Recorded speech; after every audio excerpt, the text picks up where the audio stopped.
ନାରୀମାନେ ବିବାହ ପରେ କାହିଁକି ସିନ୍ଦୁର ଲଗାନ୍ତି ଆସନ୍ତୁ ଜାଣିବା। ସିନ୍ଦୁର ବିବାହିତ ଅବସ୍ଥାର ପବିତ୍ର ଚିହ୍ନ।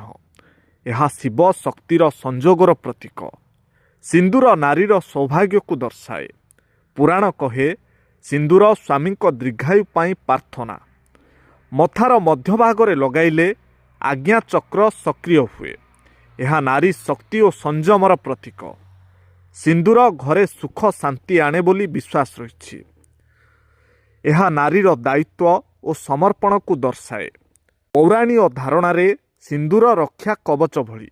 ସିନ୍ଦୁର କହେ ଏହି ନାରୀ ସମ୍ପର୍କରେ ବନ୍ଧା ଓ ଗର୍ବିତ।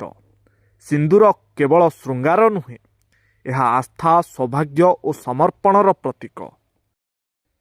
ଘର ଯେତେ ସଫା ହେଲେ ବି ଧୂଳି ହୋଇଯାଏ।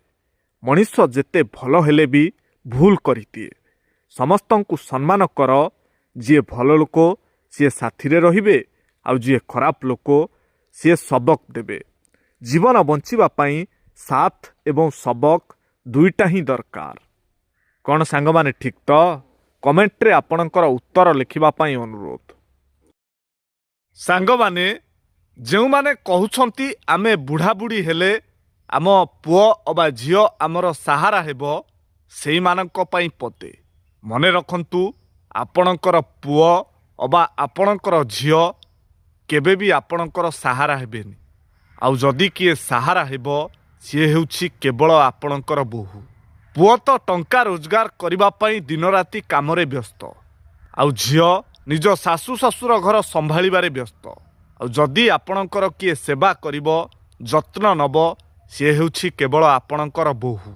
ସେଥିପାଇଁ ନିଜ ବୋହୂକୁ ଆପଣ ନିଜ ଝିଅ ଭଳି ଦେଖନ୍ତୁ। ତାଙ୍କୁ ଭଲ ପାଇବା ଦିଅନ୍ତୁ, ତାଙ୍କୁ ସ୍ନେହ ଦିଅନ୍ତୁ, ତାଙ୍କୁ ସମ୍ମାନ ଦିଅନ୍ତୁ। ଦେଖିବେ ସେଇ ବୋହୂ ହିଁ ଆପଣଙ୍କୁ ଶାଶୁ ଶ୍ୱଶୁର ଭଳି ନୁହେଁ, ମା ବାପାଙ୍କ ଭଳି ଦେଖିବେ, ଆଉ ଆପଣଙ୍କର ସେବା କରିବେ ଓ ଆପଣଙ୍କର ସମ୍ମାନ କରିବେ। କ'ଣ ସାଙ୍ଗମାନେ ଠିକ୍ ତ? କମେଣ୍ଟରେ ଆପଣଙ୍କ ଉତ୍ତର ଲେଖିବା ପାଇଁ ଅନୁରୋଧ। ଆଉ ଯଦି ଭିଡ଼ିଓଟି ଆପଣଙ୍କୁ ଭଲ ଲାଗିଥାଏ ତାହେଲେ ନିଶ୍ଚୟ ଗୋଟିଏ ସେୟାର କରିବେ।